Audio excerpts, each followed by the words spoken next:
So I'm Kamal Hassan. I'm one of the two co-founders of Loyal.vc. And this talk is sort of timeless principles, Sharia-compliant investing in modern VC. And just to give you a tiny bit of background myself, so I'm one of the co-founders of Loyal.vc. I've been an entrepreneur for 20 years, 15 years of investing before Loyal. So I guess it's now 23 or 24 years of investing in total. Formerly Bain and Company and Global Director of Founder Institute. So I wanted to get clear up front that I am a Muslim, but I am not a Sharia scholar. I can certainly, we work with a Sharia auditor, so I'm very happy to share the things we've learned in speaking with them, but I don't want to claim any religious special knowledge here. I'm more of a layman's knowledge of the area.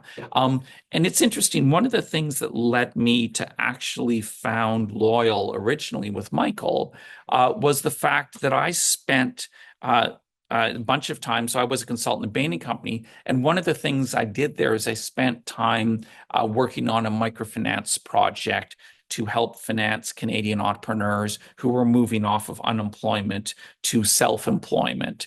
And the great government program which provided training, but they were trying to figure out how to provide finance. And that really gave me a chance to spend months thinking through in detail how equity and how debt work.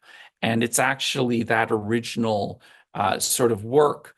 And it's really talking about how do you open up entrepreneurship so it is available to more people. The way entrepreneurship works right now is that everyone tells you when you launch a business, you need friends and family money to get started, and venture funds don't fund you until you've already proven success with the money you raised from your friends and family, which is wonderful, probably for most of us on the call with wealthy friends and family. But if you don't have wealthy friends and family, entrepreneurship is really closed to you can be closed to you as a career path. And that was really the point of this work at Bain and Company, was to say, if somebody is not wealthy themselves and don't have wealthy friends and family, how do you provide institutional funding to start them up? And that's really one of the insights which led to Loyal. And for those of you, you won't necessarily know Loyal, but our funding process is to start with small investments in companies. And by the way, a small investment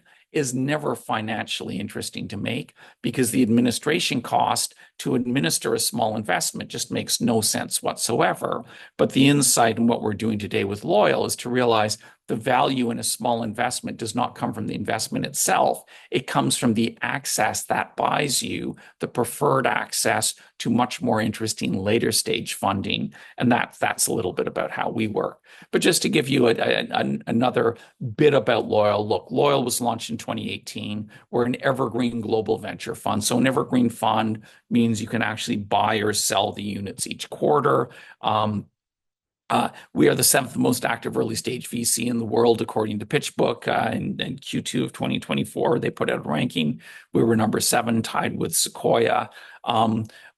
Because we are an evergreen fund, because we continue to always invest out of the same fund and let our investors buy or sell units of that fund, the fund over time has become very diversified by sector, by geography, by venture stage. And one of the things we offer is a Sharia-compliant unit class as part of the firm, as part of the fund. So that's just, I mean, we know about Sharia compliance, among other things, because we actually have a Sharia auditor who comes in and helps review all of the investments in the fund. And we've got a bunch of people who've invested in the fund right now, really smart people who've done diligence, and we're very proud of who we've been able to get investing into us. But let's talk now about Sharia compliant investing. If you look at the checklist we run through, what makes a Sharia compliant investment is 3 things. There's how the company makes money. So you're trying to avoid forbidden or unethical industries and activities. You don't want to fund gambling, pornography, drugs, etc. And this sounds a lot like today's ESG. That's very much the same thing. You want to think about how is the company you're investing in making money.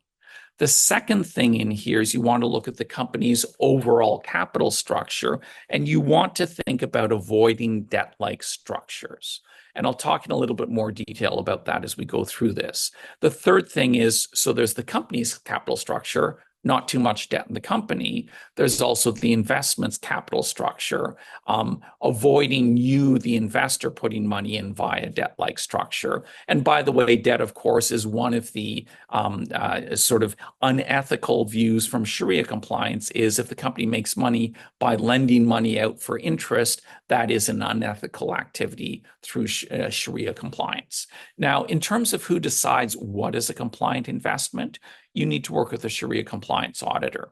And there are a number of, this is not a regulated industry. There is not a specific, here are the industry, here's the industry association, here are the rules. And it's really interesting because there are a range of Sharia compliance auditors out there. And I just told you that you want to avoid debt-like structures. Well, there are a number of debt-like products which are licensed, available, for instance, in the Gulf region, where the Sharia compliance auditor has given something that functionally looks like debt, but it is done in the Sharia approved manner. And then there are other Sharia auditors who will say, well, that functionally looks like debt. It is debt. It is not compliant. So there are different schools back and forth between, can you do debt if it's Sharia compliant debt, or is debt not Sharia compliant? I won't really get into that. Loyal, when we think about doing our compliance auditor, the way we run our fund, we definitely have a compliance auditor who's much more interested in if it looks and smells like debt, it's debt, rather than someone who says, oh, well, if you structure it this way and call this not an interest payment, but you call it something else, then maybe it isn't. So as I mentioned, there's a big debate right now within the industry about using ESG factors. And there's, for instance, many venture funds have signed up to the UN Principles of Responsible Investing. ESG is just environmental, social, governance factors. And the UN Principles of Responsible Investing that many people sign up to are 6 pretty simple principles. They say you will incorporate environmental, social, and government issues into your investment analysis and decision-making process. Doesn't say that you must, it doesn't tell you anything about how you have to invest, just that you will think about these issues and discuss them as part of your decision-making. And then there's a series of things which say, hey, you'll be an active owner. You'll actually think about influencing your companies positively for ESG. You're going to seek a disclosure on things. And then the last 3 are just about these principles, which are you're trying to promote other people to incorporate environmental, social, and governance issues into their analysis, into how they think, in how they work. So this is something which a number of big firms, BlackRock, for instance, is very big because we as individuals, as people, there are some people who say, I don't care how I make money. Well, there's people who say, I don't care how I make money, even if it's illegal. I don't mind making money from the cocaine trade. There are other people who say, I don't mind, I'll make money, but I'll draw the line at things which are illegal because if it's illegal, I don't want the risk to myself. But as long as something is legal, I don't care how I make money. I can make money selling weapons to warlords using child soldiers in Africa. Good for me. It's a profitable investment. And then there are a number of other people who say, look, I want to make money, but making money is an expression of my values. How my money is invested, what I'm backing, is an expression of my values. And because this is an expression of my values, there's certain things which I want my money, because how my money's invested is showing the things I support, there are certain things that I just don't want to support. And for instance, we know a number of investors, especially out of Europe, who are very concerned about climate change. And they are very concerned about saying, okay, I'm concerned about climate change. I'm concerned that too much fossil fuels are making the world unlivable. Therefore, I want to invest in companies that use fuel more efficiently. Oh, by the way, if the company uses fuel more efficiently, then it's probably going to be better return on investment long term anyway. And this is actually one of the interesting things is there's a lot of information back and forth about ESG. Some studies I've seen say ESG investing gives better return on investment. Other studies say ESG investing is worse return on investment. So there's no good data out there, but the whole point of these principles is to say, hey, some people say we should do it for financial reasons. Other people say, I'm just going to do it for ethical reasons. And you can really get the debate back and forth. Really, all the UNPRI is that they say you want to incorporate it into the discussion. Now, there is actually, as I discovered recently, and I didn't know, and some of you may be more informed on this, this is actually a really hot topic in the US today. So there are a number of groups in the US which have passed legislation which is basically trying to stop people from considering any ethical factors in their investment. And states like Florida, Texas was actually modeled on federal legislation, which was passed in 2020 under the Trump government, which was basically governing employee retirement plans and what they could be invested into. And it was originally modeled to make it very difficult to put into any investor which considers non-pecuniary factors. So if you're looking at something which is not a pure financial product, if you're not discussing a purely financial issue, then you're forbidden to consider. You're only allowed to consider things which are purely financial, and they wanted to penalize financial managers who take part in boycotts. And in Florida and Texas, they've defined boycotts as discrimination in any way against fossil fuel companies or gun manufacturers. And by the way, if you sign the UNPRI, you are automatically on the blacklist and cannot manage money for the state of Florida, the state of Texas, et cetera. Now, federally, what happened is the original legislation was put in 2020. The government changed under Biden, and in 2022, came out with the final guidance, which basically gutted the laws because they said, hey, when they actually interpreted, they said, well, look, ESG factors may be relevant in risk return analyses. So you can no longer ban someone from managing your money because they're discussing environmental factors, because they might be discussing the potential better returns of environmental factors. And that's really what the law was all about, was to say you can be banned for discussing environmental factors, as opposed to the way they interpret it, said, yeah, this can be a relevant factor. And you can also consider your personal preferences of your clients when you're managing money for them. If the client doesn't want their money used in a certain way, you can actually consider that, whereas the laws as written and is implemented today in Florida and Texas say, you cannot consider these factors. And by the way, Florida and Texas have banned groups like BlackRock, UBS, Nordea, Paribas from managing money for them, because they're saying, hey, Paribas is sitting there and looking at the environmental impact of the way the money is invested, and that is now illegal according to our state laws. And look, it's really, the laws are set up. They make it an added layer of bureaucracy for financial managers, because all of us, we may consider other factors. We're already trying to optimize financial returns. If you don't make money for people, people don't want to give you money to manage. And now you're busy having to prove that you didn't consider anything other than pure hardcore financial. As I said, it's debatable.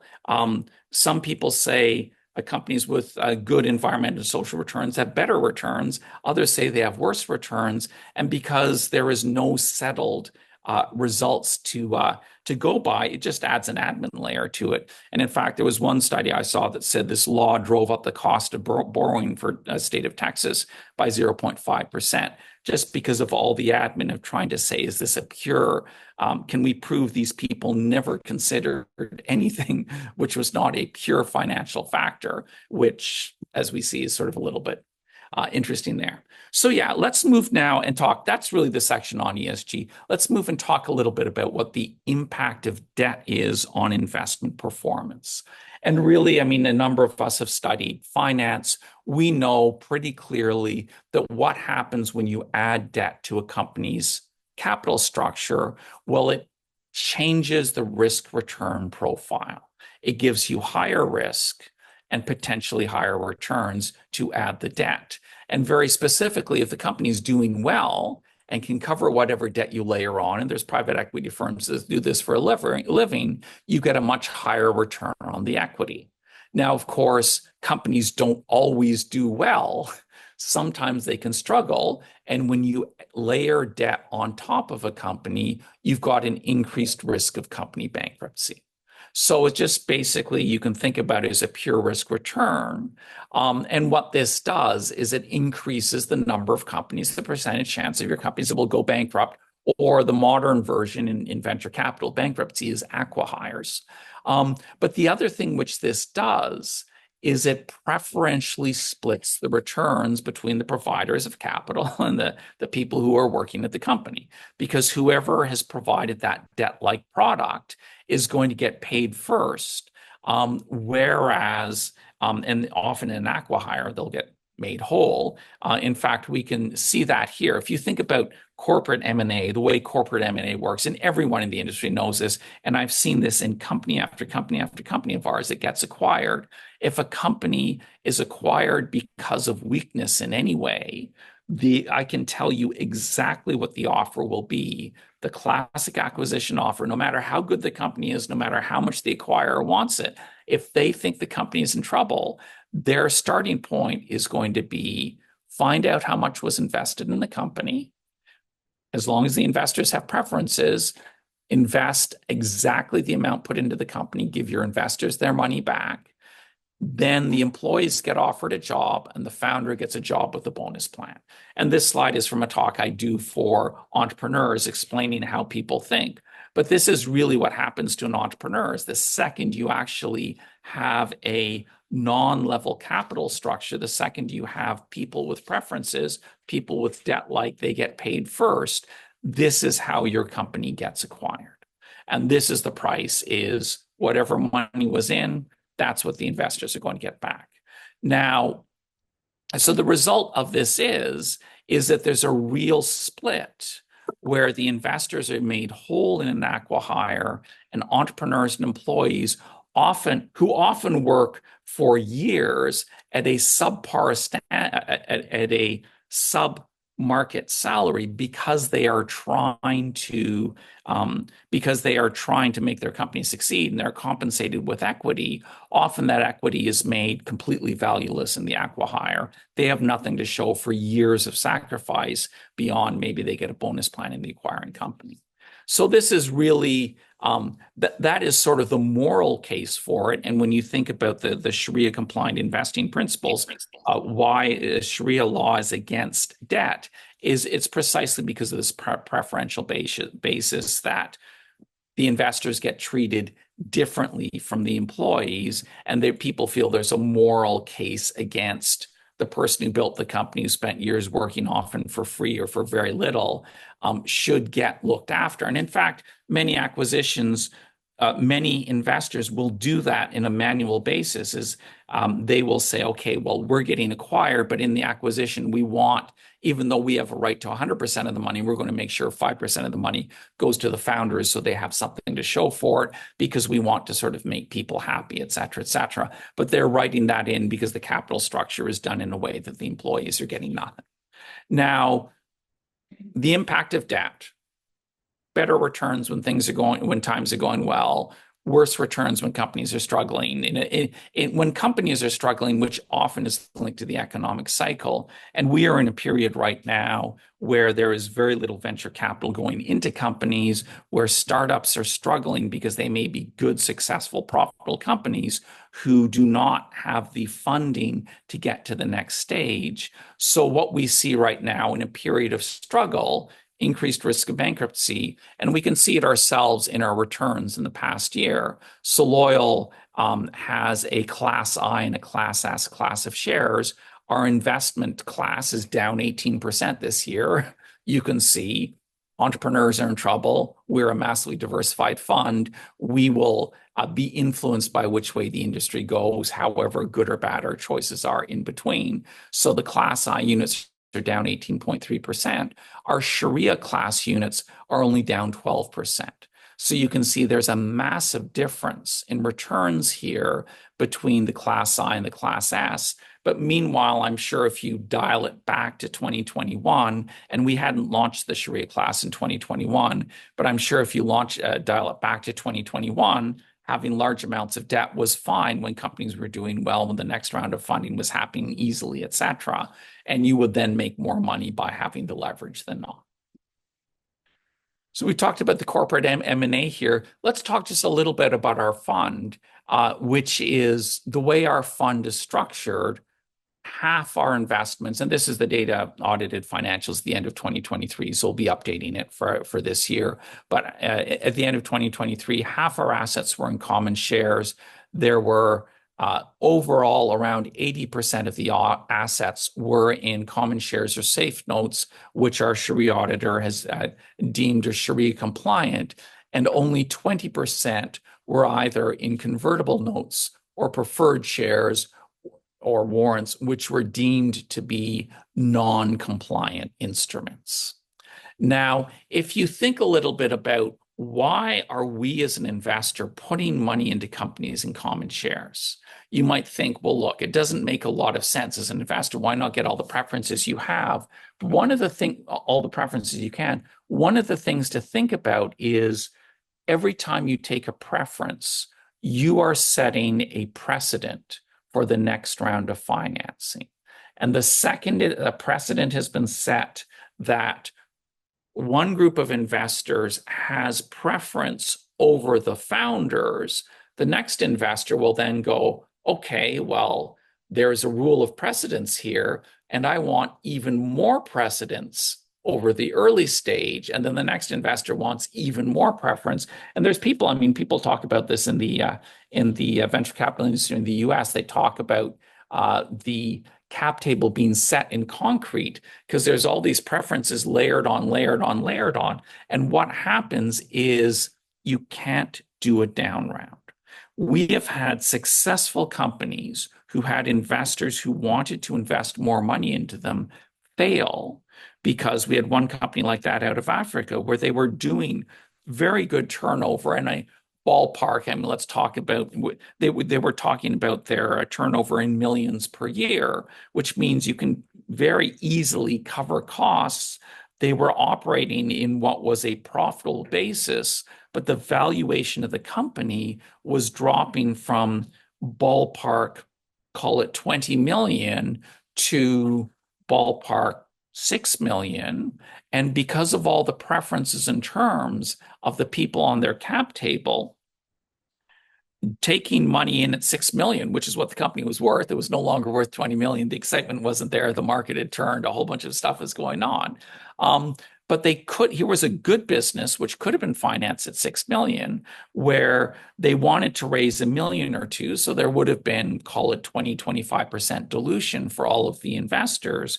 But because of all the terms, because of the preferences, it wasn't working out to 20-25% dilution. All the investors were protected against dilution. So it was going to mean instead that you were going to get a 70-80% dilution. And all of a sudden, it didn't make sense for the shareholders to keep running that business. So they tried to get people to lift the terms. They went through sort of a month and a half of negotiations, ended up not being able to get the negotiations and failed. By the way, we've got another portfolio company where Loyal invested money into a company previously backed by 4 other VCs in Europe. And this was a travel company. They were in trouble during COVID. We saw a good business in the basis of it, but we insisted on converting to common shares when we came in.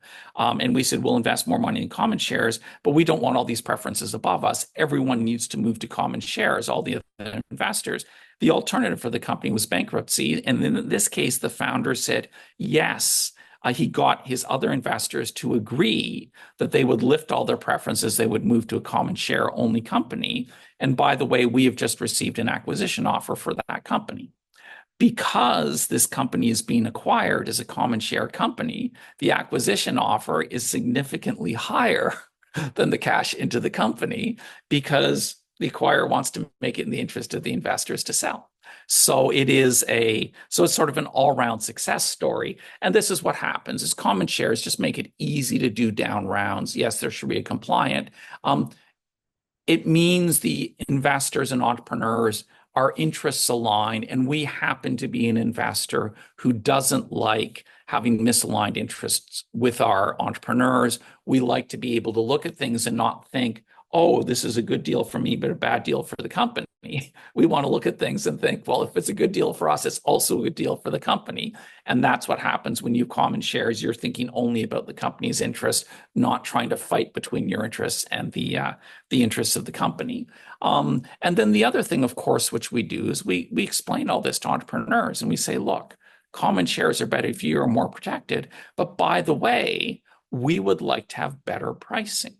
Because it's common shares, we want better pricing because we don't have all these protections. We don't have the preferences. We don't have the debt-like protection. So therefore, those people are getting better terms. We want a better price. And that really leads to this slide here, which is the way we think about investing. And if you look at the math of venture investing, this is industry data, 20,000 data points, correlation ventures. And the math, the way it works is really simple, which is 65% of deals fail. And over half your returns come from 4% of deals, which give you 10 times your money back or more. And in fact, you can add in, if you add in this sort of slice here, companies that give you at least 5 times your money back are responsible for something on the order of 80% of your returns. Well, if a company is going to give you 5 times your money back or more, then it doesn't matter what your terms were. It didn't matter what the protections were. Everyone is making money on that deal. Now, if we came in as common shares and got a bigger percentage of the company than we did in preferred shares, we're going to make more money on the successes. What we are giving up is we are giving up the protection on the company that does poorly, is struggling, and gets sold for parts. But that is 15, 20% of your returns as a venture investor come from those sort of smaller deals. So as long as you get a 15% better price, you're going to make more money on the successes. You don't get quite as much money back in the failures. But, we're equity investors. We're not debt investors. It's not our job to go in there, penalize companies, and sort of try to get every penny for ourselves when a founder is walking away with nothing for years of their life.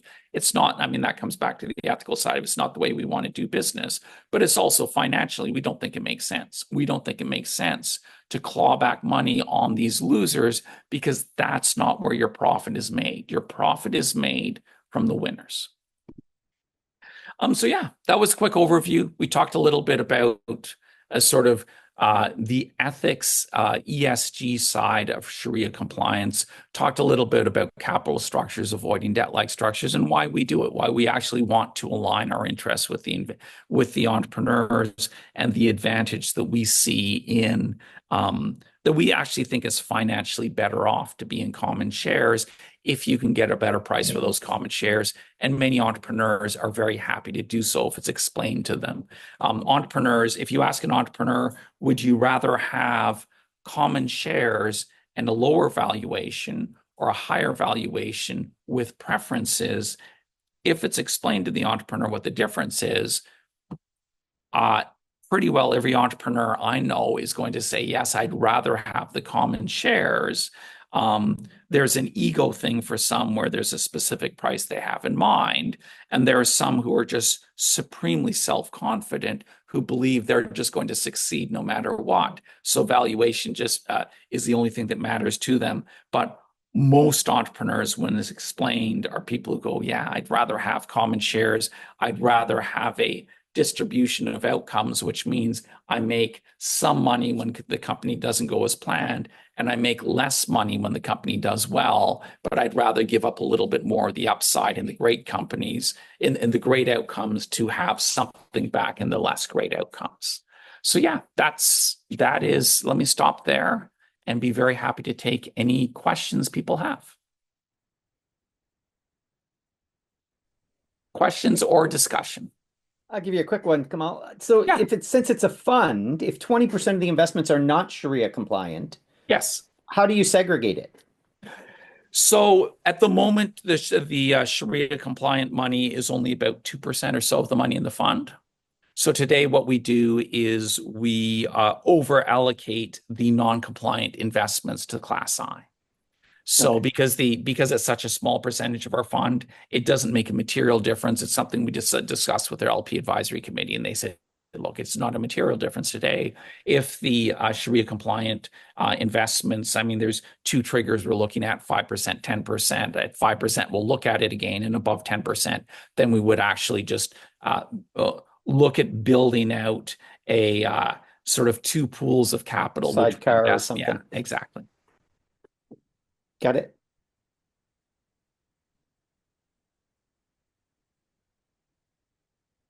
Any other questions or discussion? Thank you, Kamal. All this got me thinking a few days ago, Uh-huh. and so I'm still working on it. Another thing that got me thinking, so maybe your thoughts would be helpful, would be on schemes like venture client repayment and other things. On the surface, they seem to be compliant, but I haven't looked at it. Sorry, tell me, I don't know venture client repayment. Tell me more about it. Okay, so the simple example is Kickstarter, where you prepay for something that doesn't exist yet. Mhm. Okay, and Yes. there's a guy called Gregor Jimny who's used to be the innovation or the corporate VC for BMW, who went off and did his own thing, and that's now been sucked into Deloitte with a model called venture client, where instead of make a corporate making an early stage VC in a startup that's got some tech that BMW would like, they don't. They just make a purchase order for this new bit of tech that doesn't exist, and then provide resources like test facilities and things, and see what happens. So they've provided money for a bit of innovation to happen, and they built a relationship in the same way as Loyal built a relationship through their first 10K check. Look, superficially, yes, that does sound compliant. I mean, as long as I'm sure when you put the money in, you could structure it so there's some sort of repayment obligation with interest, or you can structure it as a equity share which comes back. I mean, just getting a pre-order, yeah, that's a wonderful thing. The whole idea is that there is no equity, because he realized that corporate VCs were very bad at being VCs and very bad at picking people. So they said, well, let's do something that's easy and we can do cheap due diligence. And then from there, we can choose the ones that we actually want to invest in and invest with a bit more knowledge. Right. I mean, look, that sounds like a really interesting model. I'm going to have to read up more about it because I don't know it well. But superficially, yeah, it seems like a completely compliant approach. Well, we can talk about that later. Yes, and in fact, we're always happy to refer people to our Sharia compliance advisor as well. If you want the real expert. It's funny. One of the jokes. I don't know. Are you based in the UK by any chance, Michael? I'm a British citizen and I live in France. Okay. Well, it's really funny. One of the things I love to say when I'm talking to people in the Gulf region is I love to say that the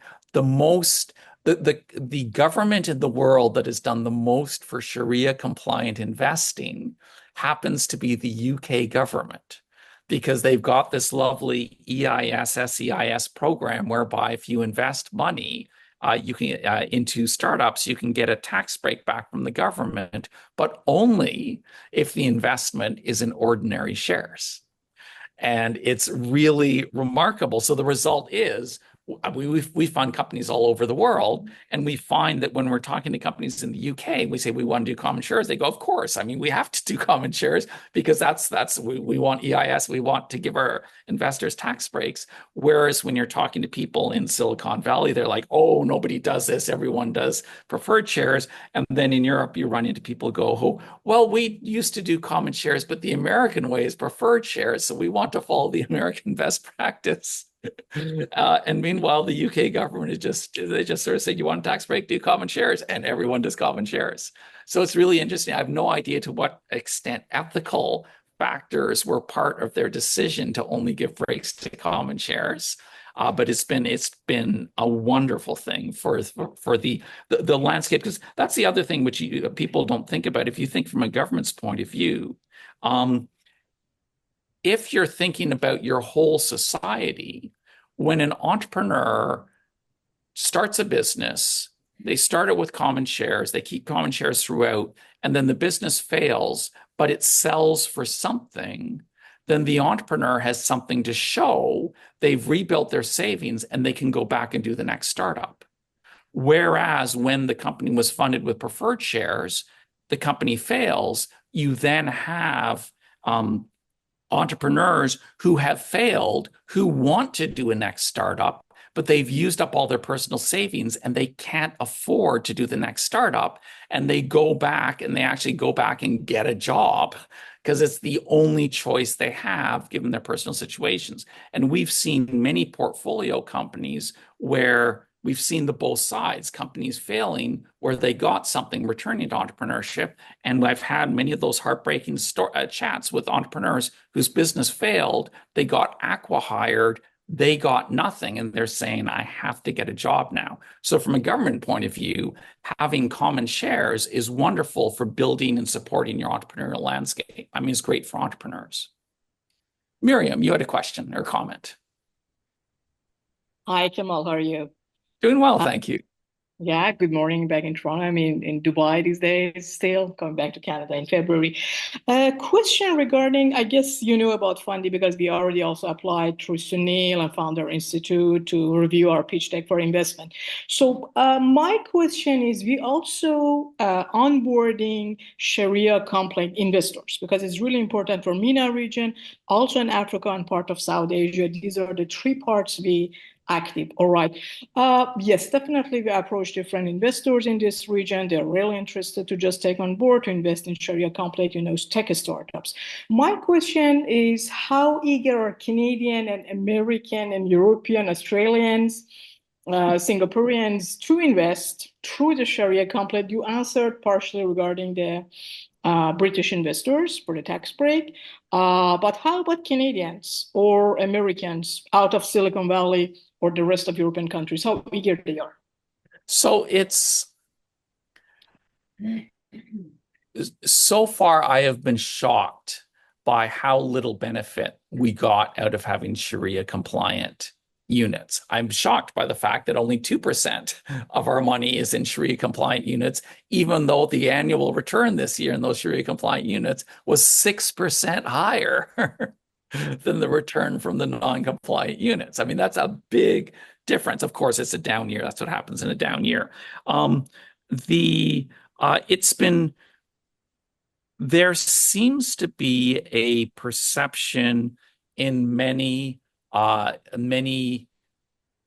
really comes down to, are you doing Sharia from the principle of, are you doing Sharia from the ethical principles that underlie the rules themselves, or are you doing Sharia because you want the stamp, because you want to feel good about yourself?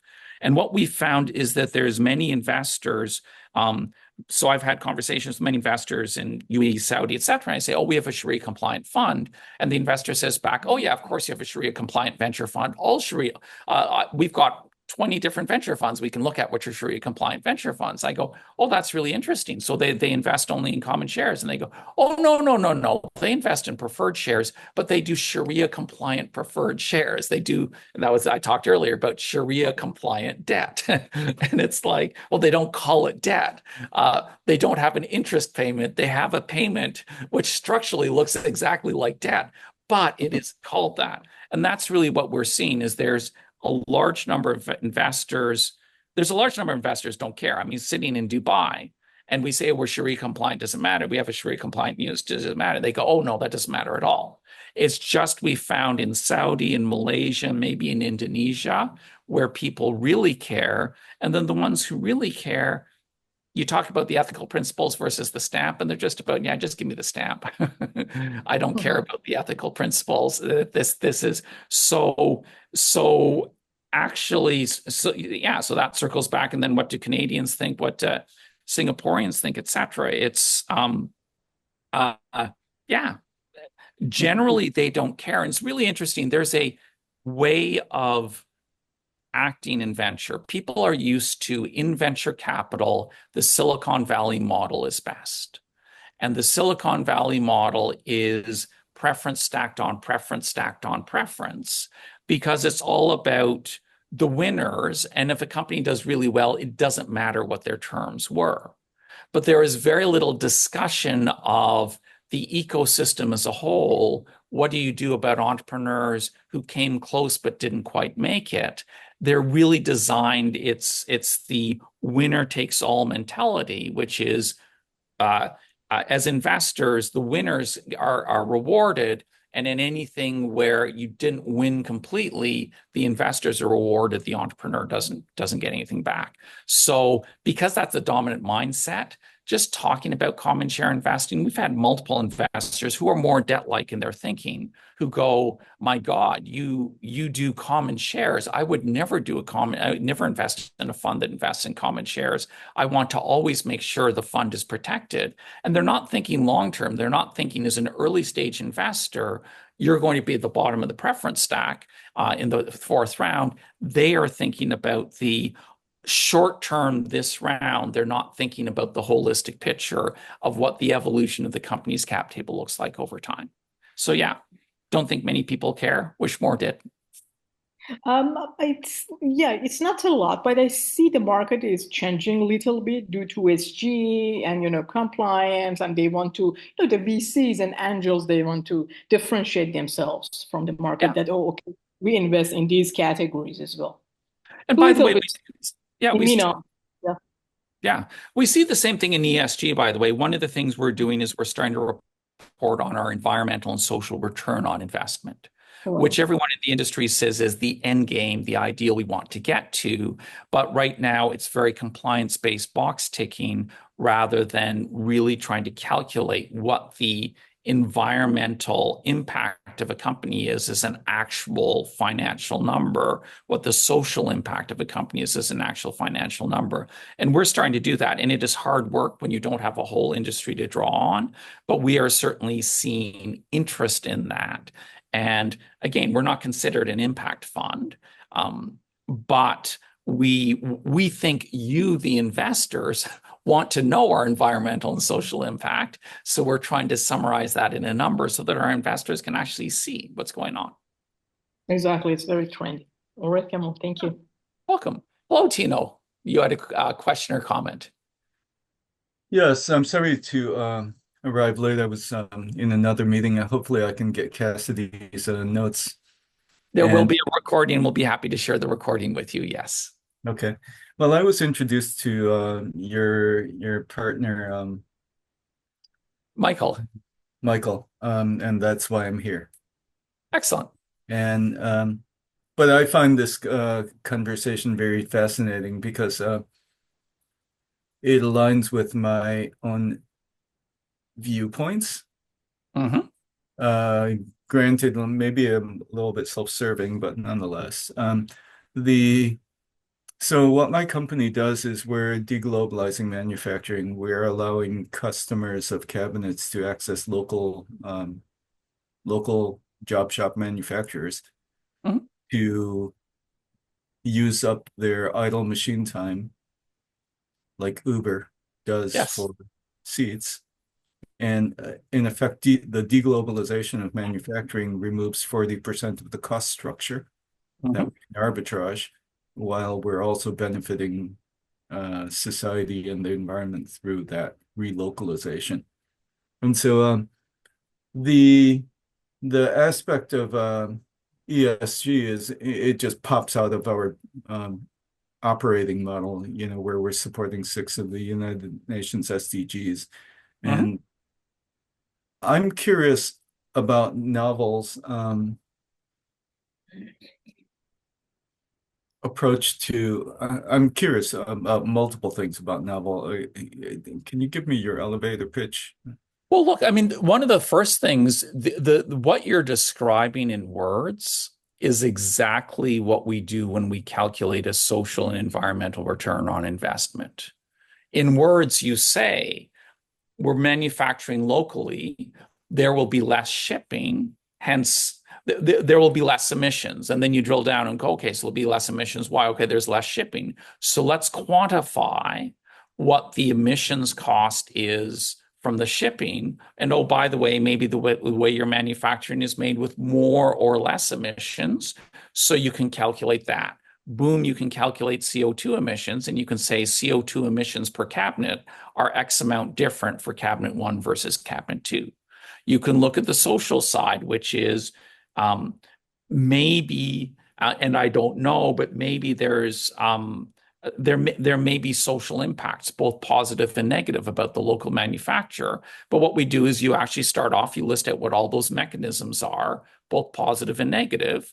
And then you sit down and say, okay, let me actually turn that into a dollars per cabinet number.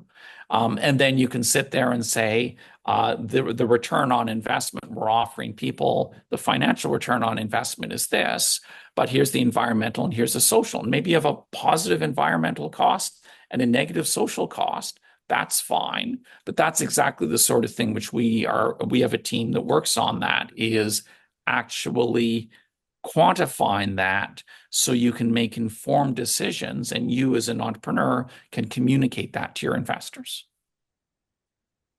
Yeah, well, I'd love to, if you're interested, I'd love to have that further conversation because of the introduction, and also because you can confirm that we do reduce our carbon footprint relative to import by about 60%. Look, if you're interested in investment from us, we are a strange venture fund. Most venture funds fund people who don't come in through the website. They fund people only who come in via referrals. We're a little bit the opposite, that we only fund people who come through the website. So we will tell you exactly, either you're a Founder Institute company referred in by your local director, or if you're not Founder Institute, just go to our website. And all the companies that we fund have come in through the website. That's just the way we work, and Cass is the one responsible for that. So Cass, you just put the link into the chat. That's how you would apply. And we do that. We support our portfolio companies in those analyses. We probably have some documents lying around. I mean, Cass can help get you our the operating principles, the process we use to calculate social and environmental return on investment. Happy to share those with you if you want to do it yourself. That sounds great. Excellent. Good. Thank you, Tino, then. Any other questions or comments? If not, look, thank you very much, everyone, for joining us today. It's been great to meet you. Thank you also to those who are listening to the recording. Hope you enjoy it.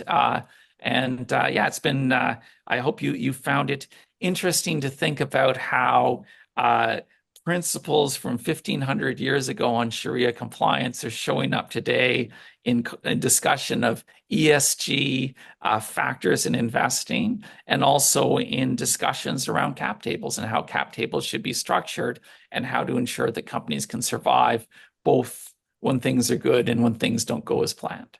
So thank you very much, everyone, for your time. Hope you enjoyed it, and look forward to seeing you or speaking with you in a variety of ways later as you may be interested.